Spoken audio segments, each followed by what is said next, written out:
Perfect. I'm so excited to speak with you guys today. Same. What a deliciously wild movie this was. I just from your direction to your acting, it's a lot, and I mean that in a positive way. So, Claudio, I want to Good. speak to you about your history with shark movies. We've seen them since the 70s, really, but you've added something new to it. Why did you want to venture into the shark world?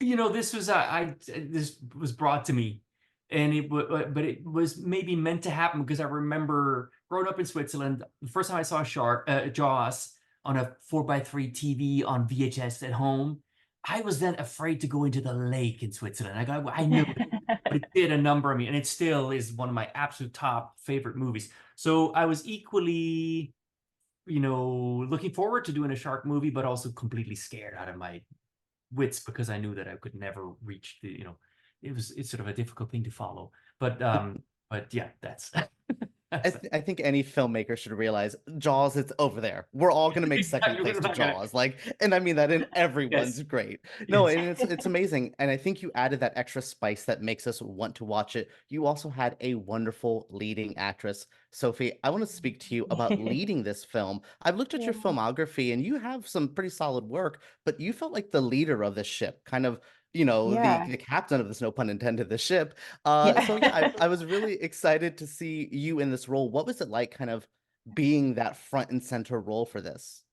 Yeah, I think I feel like it didn't really hit me until the end. I think I'm the kind of person who just that does the thing and then panics afterwards.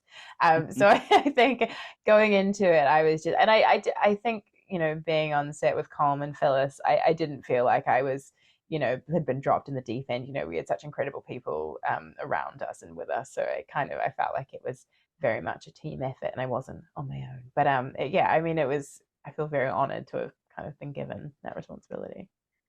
I mean, and you're a wonderful, like I said, captain of it. You kind of feel like you guide the characters around, and I mean, your character goes through this kind of rite of passage, this journey. So it's really fun Yeah. to see you evolve. How did it feel getting to this is a genre film with a lot of Mhm. crazy stuff going on, but you get to play like a real character. How did it feel having an actual like soul to your character? Yeah, yeah. I think really early on, it was one of our producers, Annalise. She said to me, this is a female-led survival thriller, character-driven survival thriller, and I think that really stuck with me. And we all kind of, I think, consciously were really trying to bring out those character arcs and the relationships and kind of make it as real as possible. Because obviously, this is a really extreme situation that maybe one might not find themselves in.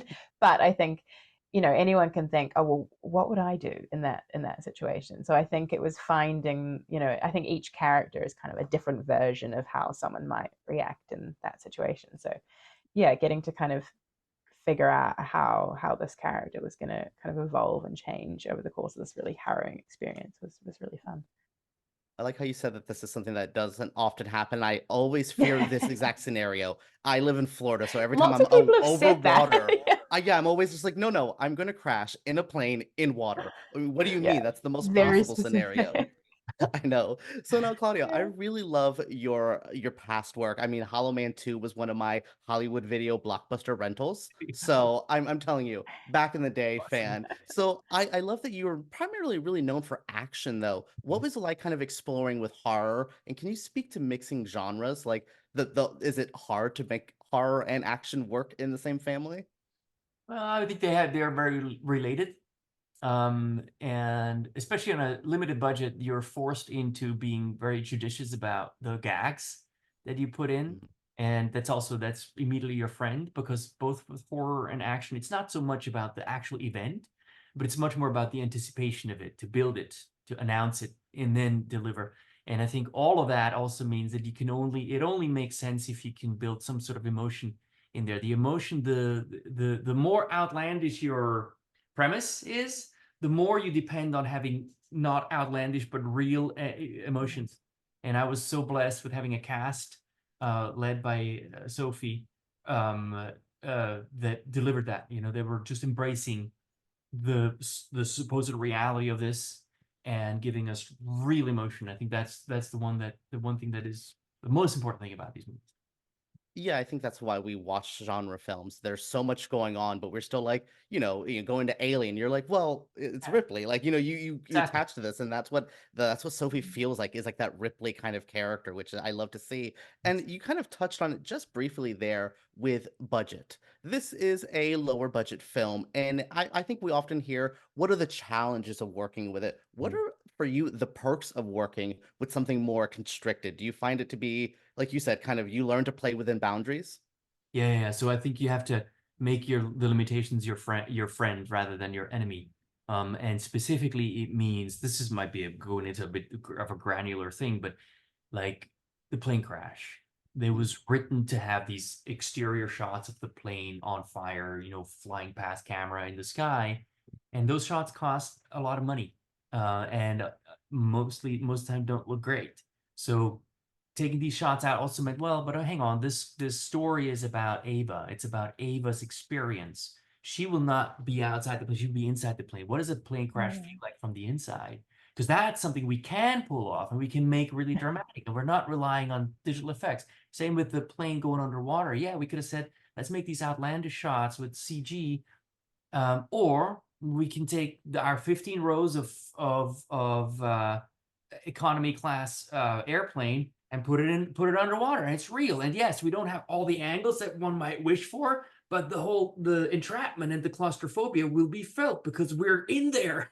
you know so Yeah. that's what I mean. Like, the limitations can be your creative friend, if sometimes. I Yeah. mean, I think we all hear that. I mean, as film school kid, I was so hard to kill kill the babies, kill the Yeah. darlings, where I'm like, no, well, every shot needs to be in here. So I love that you're like, no, no, baby. There's times where we just need to get rid of it. But it's And hard to process. You always killing your darlings, like, it hurts. You're like, oh, but it was such a nice shot. I remember I had these shots with the geese and stuff in my mind, and then the visual effects supervisor goes like, "Ooh, this costs a lot of money." He's like, "Oh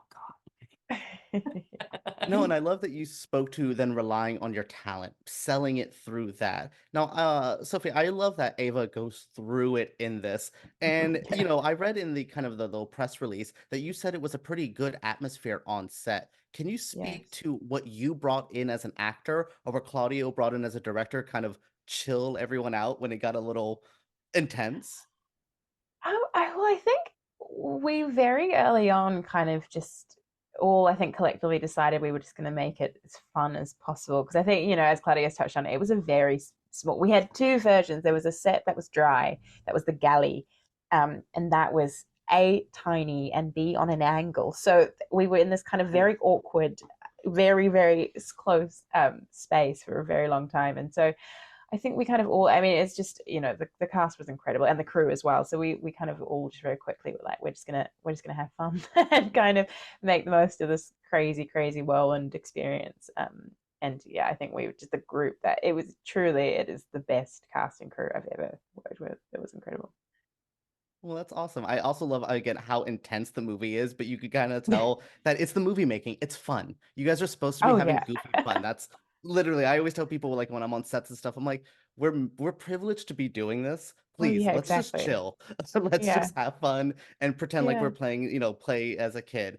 Like, Claudio, so Yeah. my final question for you, I really want to, I love to do this with directors. What would you double feature with this? You're trying to do a fun, VHS double feature with No Way Up. What is your movie you're pairing with this? Oh my God. That's such a good question. I am not a programmer. I don't know. I don't know. What am I supposed to say? What, another Crash movie? No, it should be probably a rom-com to kind of clear the pipe. I don't know. Light in the mood. I was thinking Red Eye, which is a great Wes Oh, Craven sure. film on a plane, Oh rom-com yeah. elements there, but also, again, this is like the cousin to Snakes on a Plane, and I mean Right. that positively. Like, this is like the Yeah. serious cousin of, like, wow, this one went to art school, the cousin of Snakes on a Plane. So yeah, I really, really love that. Again, the fun atmosphere, as intense as this movie Yeah. is, you guys always kept up that level of, we're just making a movie. So I want to say thank you guys so much for bringing this fun life to this movie, bringing this movie to us, and thank you guys for speaking with Well, me thank you today. so much, EJ. What a Thank pleasure you. with Thank you you. very Thanks a much. lot.